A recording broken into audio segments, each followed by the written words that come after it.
Pembacaan Alkitab 1 tahun, hari ke-13, Kejadian pasal 37 sampai 39. Kejadian pasal 37 ayat 1 sampai dengan 11.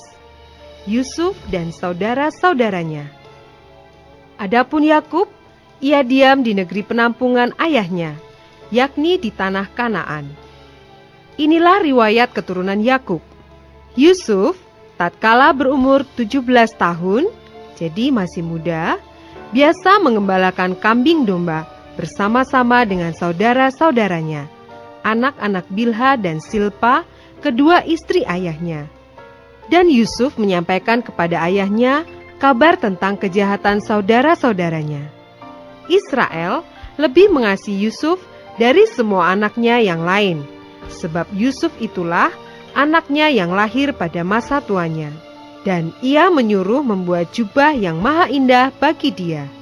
Setelah dilihat oleh saudara-saudaranya bahwa ayahnya lebih mengasihi Yusuf dari semua saudaranya, maka bencilah mereka itu kepadanya, dan tidak mau menyapanya dengan ramah. Pada suatu kali bermimpilah Yusuf, lalu mimpinya itu diceritakannya kepada saudara-saudaranya. Sebab itulah mereka lebih benci lagi kepadanya. Karena katanya kepada mereka, "Coba dengarkan mimpi yang kumimpikan ini. Tampak kita sedang di ladang mengikat berkas-berkas gandum. Lalu bangkitlah berkasku dan tegak berdiri. Kemudian datanglah berkas-berkas kamu sekalian, mengelilingi dan sujud menyembah kepada berkasku itu." Lalu saudara-saudaranya berkata kepadanya, "Apakah engkau ingin menjadi raja atas kami? Apakah engkau ingin berkuasa atas kami?" Jadi makin bencilah mereka kepadanya karena mimpinya dan karena perkataannya itu. Lalu ia memimpikan pula mimpi yang lain, yang diceritakannya kepada saudara-saudaranya. Katanya, "Aku bermimpi pula, tampak matahari, bulan, dan 11 bintang sujud menyembah aku." Setelah hal ini diceritakannya kepada ayah dan saudara-saudaranya, maka ia ditegur oleh ayahnya. "Mimpi apa mimpimu itu? Masakan aku dan ibumu serta saudara-saudaramu sujud menyembah kepadamu sampai ke tanah?" Maka iri hatilah saudara-saudaranya kepadanya, tetapi ayahnya menyimpan hal itu di dalam hatinya. Ayat 12 sampai dengan 36. Yusuf dijual ke tanah Mesir. Pada suatu kali, pergilah saudara-saudaranya menggembalakan kambing domba ayahnya dekat Sikem. Lalu Israel berkata kepada Yusuf, "Bukankah saudara-saudaramu menggembalakan kambing domba dekat Sikem? Marilah engkau kusuruh kepada mereka." Sahut Yusuf, "Ya Bapa," kata Israel kepadanya, "Pergilah engkau melihat apakah baik keadaan saudara-saudaramu dan keadaan kambing domba, dan bawalah kabar tentang itu kepadaku." Lalu Yakub menyuruh dia dari lembah Hebron, dan Yusuf pun sampailah ke Sikem. Ketika Yusuf berjalan ke sana kemari di padang, bertemulah ia dengan seorang laki-laki yang bertanya kepadanya, "Apakah yang kau cari?" Sahutnya, "Aku mencari saudara-saudaraku. Tolonglah katakan kepadaku di mana mereka menggembalakan kambing domba." Lalu kata orang itu, "Mereka telah berangkat dari sini, sebab telah kudengar mereka berkata, 'Marilah kita pergi ke Dotan.'" Maka Yusuf menyusul saudara-saudaranya itu, dan didapatinya mereka di Dotan. Dari jauh, ia telah kelihatan kepada mereka. Tetapi sebelum ia dekat pada mereka, mereka telah bermufakat mencari daya upaya untuk membunuhnya. Kata mereka seorang kepada yang lain, "Lihat, tukang mimpi kita itu datang. Sekarang marilah kita bunuh dia dan kita lemparkan ke dalam salah satu sumur ini. Lalu kita katakan seekor binatang buas telah menerkamnya, dan kita akan lihat nanti bagaimana jadinya mimpinya itu." Ketika Ruben mendengar hal itu, ia ingin melepaskan Yusuf dari tangan mereka. Sebab itu katanya, janganlah kita bunuh dia." Lagi kata Ruben kepada mereka, "Janganlah tumpahkan darah, lemparkanlah dia ke dalam sumur yang ada di padang gurun ini, tetapi janganlah apa-apakan dia." Maksudnya, hendak melepaskan Yusuf dari tangan mereka dan membawanya kembali kepada ayahnya. Baru saja Yusuf sampai kepada saudara-saudaranya, mereka pun menanggalkan jubah Yusuf, jubah maha indah yang dipakainya itu. Dan mereka membawa dia dan melemparkan dia ke dalam sumur. Sumur itu kosong, tidak berair.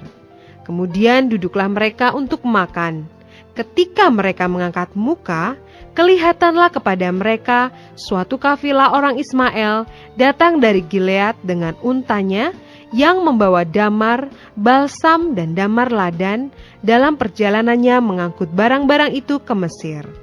Lalu kata Yehuda kepada saudara-saudaranya itu, "Apakah untungnya kalau kita membunuh adik kita itu dan menyembunyikan darahnya? Marilah kita jual dia kepada orang Ismail ini. Tetapi janganlah kita apa-apakan dia, karena ia saudara kita, darah daging kita." Dan saudara-saudaranya mendengarkan perkataannya itu. Ketika ada saudagar-saudagar Midian lewat, Yusuf diangkat ke atas dari dalam sumur itu, kemudian dijual kepada orang Ismail itu dengan harga 20 shikal perak. Lalu Yusuf dibawa mereka ke Mesir. Ketika Ruben kembali ke sumur itu, ternyata Yusuf tidak ada lagi di dalamnya. Lalu dikoyakkannya bajunya, dan kembalilah ia kepada saudara-saudaranya. Katanya, "Anak itu tidak ada lagi, kemanakah aku ini?" Kemudian mereka mengambil jubah Yusuf dan menyembelih seekor kambing, lalu mencelupkan jubah itu ke dalam darahnya. Jubah maha indah itu mereka suruh antarkan kepada ayah mereka dengan pesan, "Ini kami dapati. Silakan Bapak periksa apakah jubah ini milik anak Bapak atau tidak." Ketika Yakub memeriksa jubah itu, ia berkata, "Ini jubah anakku. Binatang buas telah memakannya. Tentulah Yusuf telah diterkamnya." Dan Yakub mengoyakkan jubahnya, lalu mengenakan kain kabung pada pinggangnya, dan berkabunglah ia berhari-hari lamanya karena anaknya itu. Sekalian anaknya laki-laki dan perempuan berusaha menghibur dia. Tetapi ia menolak dihiburkan, serta katanya, "Tidak, aku akan berkabung sampai aku turun mendapatkan anakku ke dalam dunia orang mati." Demikianlah Yusuf ditangisi oleh ayahnya. Adapun Yusuf, ia dijual oleh orang Midian itu ke Mesir kepada Potifar, seorang pegawai istana Firaun, kepala pengawal raja.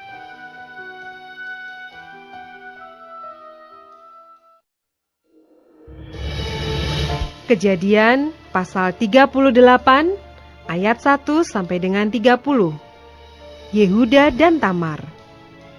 Pada waktu itu Yehuda meninggalkan saudara-saudaranya dan menumpang pada seorang adulam yang namanya Hira. Di situ Yehuda melihat anak perempuan seorang Kanaan. Nama orang itu ialah Syua. Lalu Yehuda kawin dengan perempuan itu dan menghampirinya. Perempuan itu mengandung, lalu melahirkan seorang anak laki-laki dan menamai anak itu Er. Sesudah itu perempuan itu mengandung lagi, lalu melahirkan seorang anak laki-laki dan menamai anak itu Onan. Kemudian perempuan itu melahirkan seorang anak laki-laki sekali lagi dan menamai anak itu Shela. Yehuda sedang berada di Kesib ketika anak itu dilahirkan. Sesudah itu Yehuda mengambil bagi Er anak sulungnya seorang istri yang bernama Tamar. Tetapi Er anak sulung Yehuda itu adalah jahat di mata Tuhan, maka Tuhan membunuh dia. Lalu berkatalah Yehuda kepada Onan, "Hampirilah istri kakakmu itu, kawinlah dengan dia sebagai ganti kakakmu, dan bangkitkanlah keturunan bagi kakakmu." Tetapi Onan tahu bahwa bukan ia yang mempunyai keturunannya nanti. Sebab itu setiap kali ia menghampiri istri kakaknya itu, ia membiarkan maninya terbuang, supaya ia jangan memberi keturunan kepada kakaknya. Tetapi yang dilakukan itu adalah jahat di mata Tuhan, maka Tuhan membunuh dia juga. Lalu berkatalah Yehuda kepada Tamar menantunya itu, Tinggallah sebagai janda di rumah ayahmu sampai anakku Shelah itu besar. Sebab pikirnya, jangan-jangan ia mati seperti kedua kakaknya itu. Maka pergilah Tamar dan tinggal di rumah ayahnya. Setelah beberapa lama, matilah anak Syua, istri Yehuda. Habis berkabung, pergilah Yehuda ke Timna, kepada orang-orang yang menggunting bulu dombanya, bersama dengan Hira sahabatnya, orang Adulam itu. Ketika dikabarkan kepada Tamar, bapak mertuamu sedang di jalan ke Timna untuk menggunting bulu domba-dombanya, maka ditanggalkannyalah pakaian kejandaannya.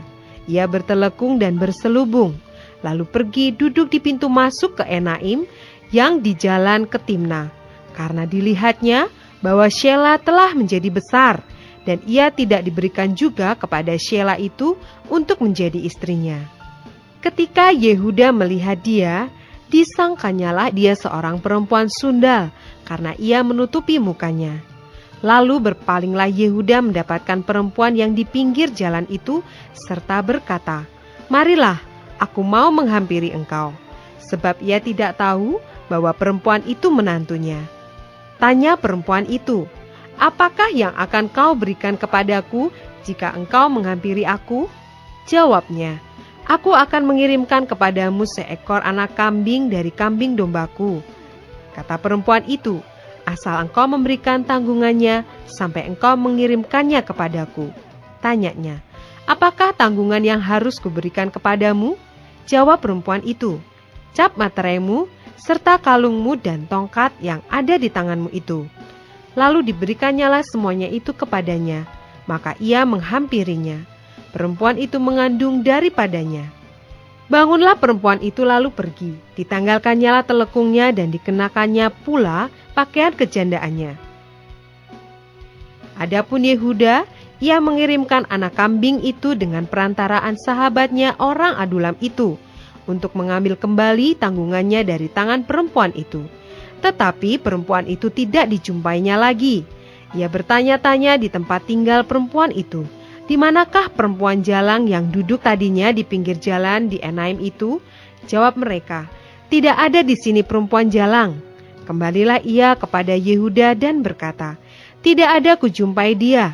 Dan juga orang-orang di tempat itu berkata, "Tidak ada perempuan jalang di sini." Lalu berkatalah Yehuda, "Biarlah barang-barang itu dipegangnya, supaya kita jangan menjadi buah olok-olok orang. Sungguhlah anak kambing itu telah kukirimkan, tetapi engkau tidak menjumpai perempuan itu." Sesudah kira-kira 3 bulan, dikabarkannyalah kepada Yehuda, "Tamar menantumu bersundal, bahkan telah mengandung dari persundalannya itu." Lalu kata Yehuda, "Bawalah perempuan itu supaya dibakar." Waktu dibawa, perempuan itu menyuruh orang kepada mertuanya mengatakan, "Dari laki-laki yang empunya barang-barang inilah aku mengandung." Juga dikatakannya, "Periksalah, siapa yang empunya cap materai serta kalung dan tongkat ini." Yehuda memeriksa barang-barang itu lalu berkata, "Bukan aku, tetapi perempuan itulah yang benar, karena memang aku tidak memberikan dia kepada Shelah anakku, dan ia tidak bersetubuh lagi dengan perempuan itu." Pada waktu perempuan itu hendak bersalin, nyatalah ada anak kembar dalam kandungannya. Dan ketika ia bersalin, seorang dari anak itu mengeluarkan tangannya, lalu dipegang oleh bidan, diikatnya dengan benang kirmisi serta berkata, "Inilah yang lebih dahulu keluar." Ketika anak itu menarik tangannya kembali, keluarlah saudaranya laki-laki dan bidan itu berkata, "Alangkah kuatnya engkau menembus keluar." Maka anak itu dinamai Peres. Sesudah itu keluarlah saudaranya laki-laki dengan tangannya yang telah berikat benang kirmisi itu. Lalu kepadanya diberi nama Zerah.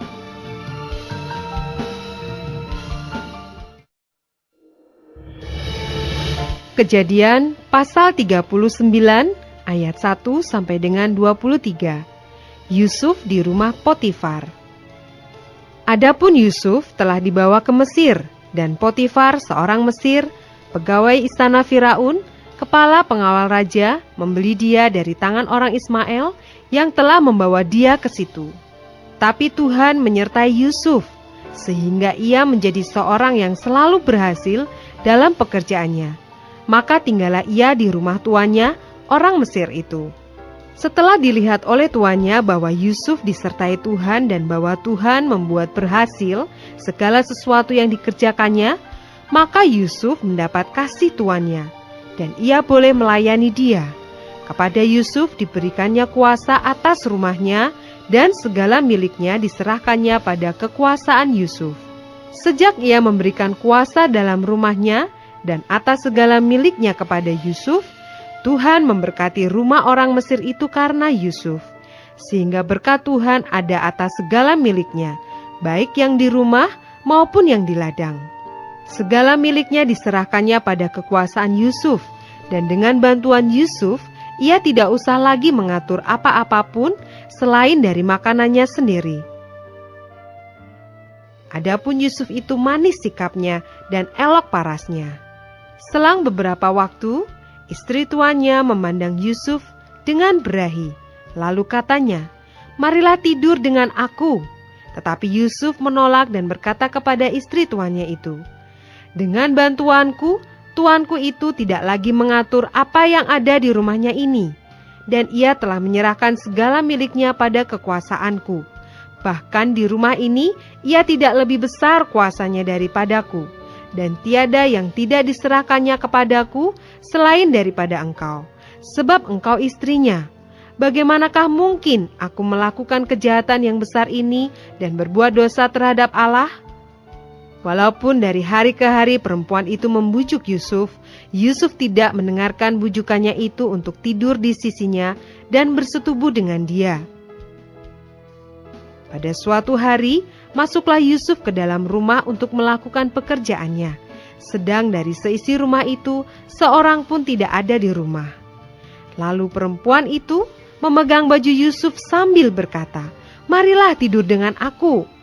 Tetapi Yusuf meninggalkan bajunya di tangan perempuan itu dan lari keluar. Ketika dilihat perempuan itu bahwa Yusuf meninggalkan bajunya dalam tangannya dan telah lari keluar, dipanggilnyalah seisi rumah itu. Lalu katanya kepada mereka, "Lihat, dibawanya kemari seorang Ibrani, supaya orang ini dapat mempermainkan kita. Orang ini mendekati aku untuk tidur dengan aku, tetapi aku berteriak-teriak dengan suara keras. Dan ketika didengarnya bahwa aku berteriak sekeras-kerasnya, ditinggalkannyalah bajunya padaku, lalu ia lari keluar. Juga ditaruhnya baju Yusuf itu di sisinya, sampai tuan rumah pulang. Perkataan itu jugalah yang diceritakan perempuan itu kepada Potifar.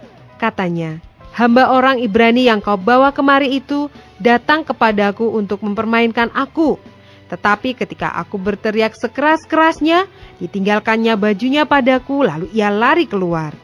Baru saja didengar oleh tuannya perkataan yang diceritakan istrinya kepadanya, "Begini-begitulah aku diperlakukan oleh hambamu itu," maka bangkitlah amarahnya.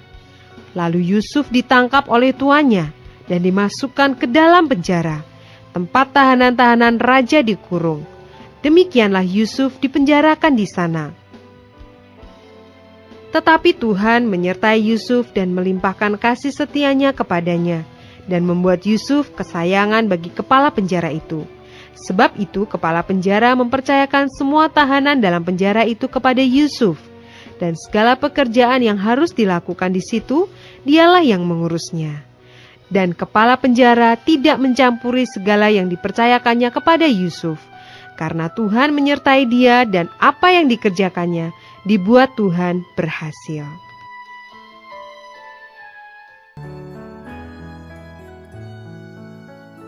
Demikianlah pembacaan Alkitab 1 tahun di hari ke-13.